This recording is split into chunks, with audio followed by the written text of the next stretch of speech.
she found herself transported to a desolate, uninhabited place. Simmons stared at the vanishing portal in shock. Terrified, she pulled out her phone only to find no signal. As she looked around at the landscape before her, she was stunned by what she saw. Simmons had been transported to an alien planet. Fortunately, the atmosphere contained oxygen and the gravity felt relatively normal. Simmons desperately waited for a miracle, but after several days, all that came was despair. To stay alive, she set out to find water sources, hoping to avoid dying of thirst and buy her team more time to rescue her. She left markers along her path, and when she climbed up a slope, she witnessed a terrifying sight: a massive sandstorm rapidly approaching her position.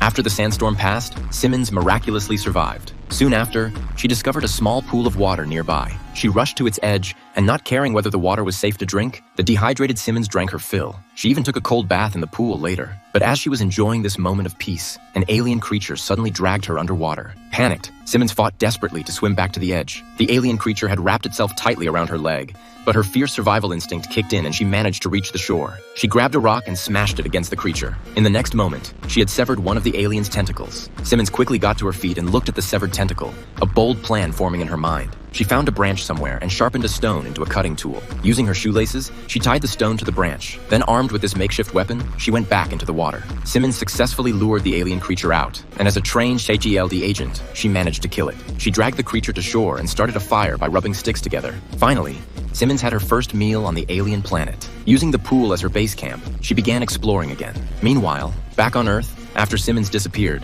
her boyfriend Fitz remained convinced she was still alive. He grabbed a gun and went to the monolith, opening the door and walking right in. Just as security personnel rushed in to pull Fitz out, the monolith's form shifted once again. That's when Fitz noticed ancient sand on his fingers. After analysis, Fitz determined the monolith must have transported Simmons to another planet. To bring her back, they found a mysterious underground chamber. By lowering the monolith into this underground well and activating a switch, the stone would liquefy and open a portal. Just then, the activation device malfunctioned. To send a probe attached to a cable through, Daisy used her powers to recreate the vibration frequency and reopen the monolith portal. Seeing this, Fitz attached himself to the cable and jumped in without hesitation. He called out for Simmons, who heard him and struggled to climb forward, reaching out her hand. At that moment, Daisy's strength gave out and her powers went haywire, blasting the monolith to pieces. Fortunately, Fitz and Simmons emerged safely. Back on Earth, after Simmons told Fitz everything about her ordeal on the alien planet, she was even preparing to return. If you enjoyed this story, please leave a comment below, and I'll continue updating with more episodes.